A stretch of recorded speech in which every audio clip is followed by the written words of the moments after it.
talk about the game that you were at. It was at the City Ground. It was Nottingham Forest against Tottenham Hotspur, and you did say that it wasn't a great performance from Spurs. No, it was a terrible performance from Tottenham. They made a lot of errors. You've got to give full credit to Forest.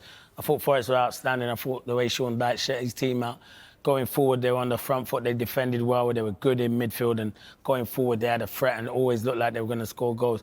It's the first time I've watched Igor Jesus live, the centre forward, and let me tell you, they've got a good player there, a good centre forward. He leads the line.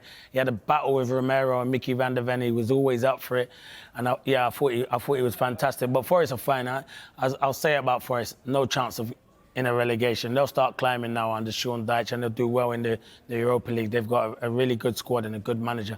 As for Tottenham, yeah, there's problems. We were talking about the home form struggling. Now their away form starting to struggle. They were passive. They didn't get near anyone, and they're making big errors. And the errors are they're conceding a lot of goals through the errors, and it's nowhere near good enough at the moment. Watching Tottenham yesterday, I was really disappointed in their performance. Let's talk about that error then that you're talking about. It's Vicario and Archie Gray, a mix-up there. I mean, who's at fault here? Well, listen, I was just speaking to Dave Reed there, and we see this all the time. Teams do want to play out from the back. Everyone goes to young Archie Gray. After that, he actually had a good game. He wanted to get on the ball. He's young. He's only 19 years of age. He'll be a big player. He's a great talent.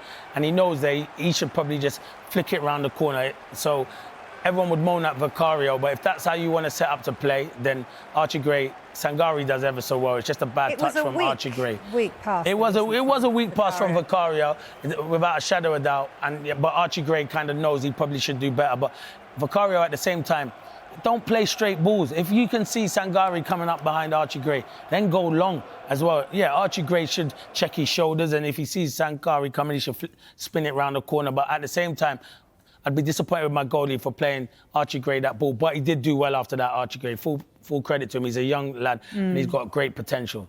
But they go and concede again, don't they? Yeah. And again, is this Vicario? Of course this is Vicario. I don't know I'm not even a goalkeeper, and I say this. I don't understand what he's doing. And Hudson-Odoi, who had an outstanding game, I do not know for the life of me, because it is a kind of a cross-come shot, as Hudson-Odoi said after the game in his interview. Didn't mean that. But he didn't mean it. He's putting it into an area. As much as I like Callum, I think he's a brilliant player. He's putting it into an area, and you can see from this angle, he should do better than that, Vicario. He should do much better than that. Look, he misjudges the flight of it, and he makes a big mistake. He should get his hand on it. And listen, I'm not really critical of goalkeepers. The reason I'm critical of Vicario is because too many times, when other people are making mistakes, he's the first person to throw his hands up. And even when he made I saw him make a mistake the other day against Fulham, where he should have put the ball in Rose head, cleared it. He still had enough time and his defenders to get on the line. And then he's made the mistake and he's throwing his arms in the air. Sometimes put your hands down or put your arms up and then say, you've made the mistake. That's what I would say about him. He's made mistakes. He's a decent goalkeeper. He does make good saves, but I don't like the throwing of the arms. And I see him do that too much times. So for the second goal, I hope that he put his hands up and went inside and said it was his mistake. Listen, he's still going to be the first choice goalkeeper.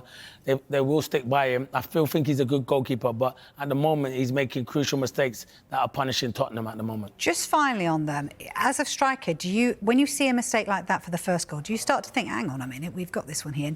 Was Callum Hudson-Odoi thinking, hang on, I might have him? Yeah, to be fair, it just depends, really. Listen, you're always going to try stuff. You try and get your shots away. If you feel the goalkeeper's not having the best of afternoons, then you, as Callum Hudson-Odoi alluded to, he thought every time he got the ball he could score because he had already scored 2 goals. So you do think, let me test the goalkeeper. Is he short on confidence? It's one of the hardest positions to play on the football pitch. So fair play to Vicario and goalkeepers, because as I say, you can be a hero and then you can be the villain. If I'm in the centre forward and I lose the ball and they still got 2 minutes to go down the other end and score, no one really talks about me losing the ball. But if he makes a mistake, everyone talks about Vicario making a mistake. So I understand he makes mistakes. I just don't like his reaction. That's what it is with Vicario. I think he's a good goalkeeper, but when he makes mistakes, his reactions are not good. Sometimes just hold your hand up and say it's your fault. But he's still a good goalkeeper. But yeah, you got to credit Forest. They're outstanding, and there's a lot of work for Thomas Frank to do. He needs Maddison, Solanke, Kulusevski back ASAP. Yeah, I'd agree with that. Somebody that always holds his hands up and says, I've done a great job, is our Dave Reed. He does do a great job. He does do a great job. You've got more on Thomas Frank, haven't you? Yes, thank you. Good evening, everybody. Change will take time, according to the Spurs head coach, Thomas Frank, but patience within the fan base is wearing thin. Spurs fans have seen it all, highs, lows, everything in between. Let's take a look at their league position over the last 2.5 seasons, first under Ange Postecoglou and then later under Thomas Frank. Now, there were the highs of the 10 games unbeaten at the start of 23-24 season, which saw them top of the Premier League table, but that was about as good as it got. Spurs lost 5 of their last 7 fixtures to finish in 5th place in the Premier League. It still meant there was optimism going into the following campaign, but at this stage last year, Spurs were 10th on 23 points, just here.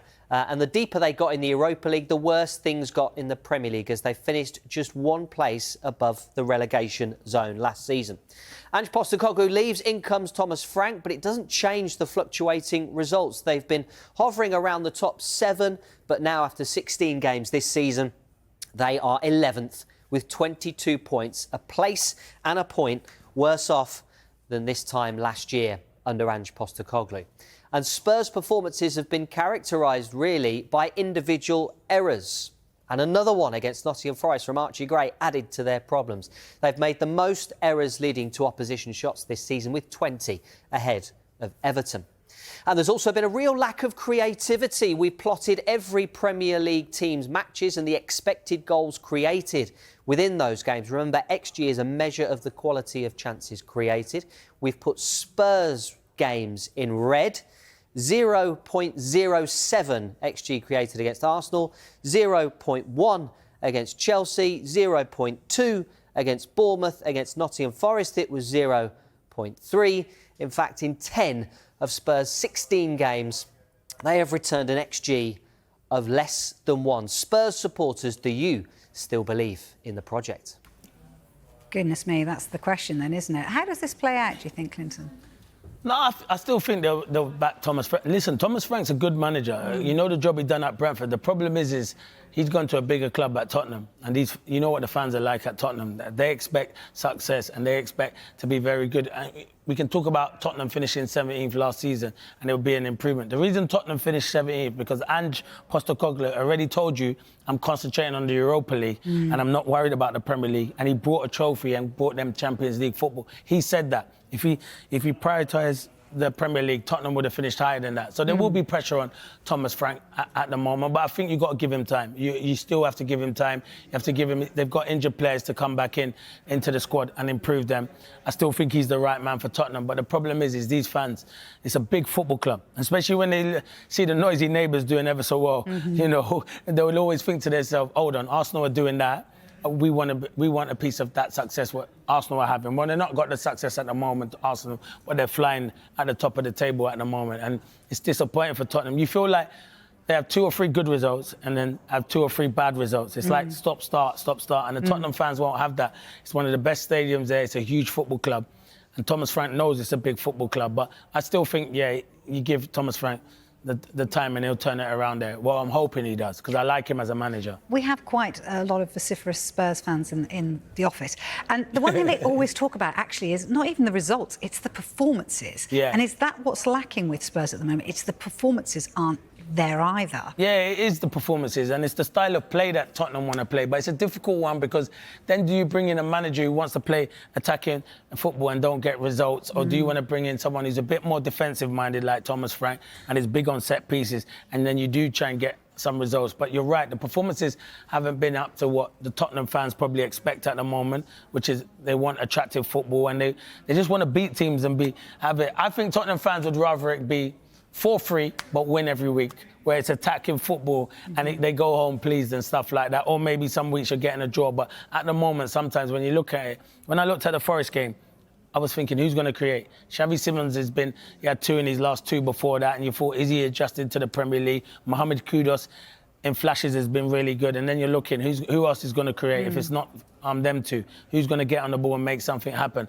And that's why I always keep saying it. Maddison, the Kulusevskis, who do it year upon year in the Premier League, they're missing them big time. So, as I say, give Thomas Frank a better time. But at the moment, you know what it's like in football, Vic. How much time do you get? Because the fans are getting very frustrated at the moment. They certainly are. You make a good point about the injuries, though.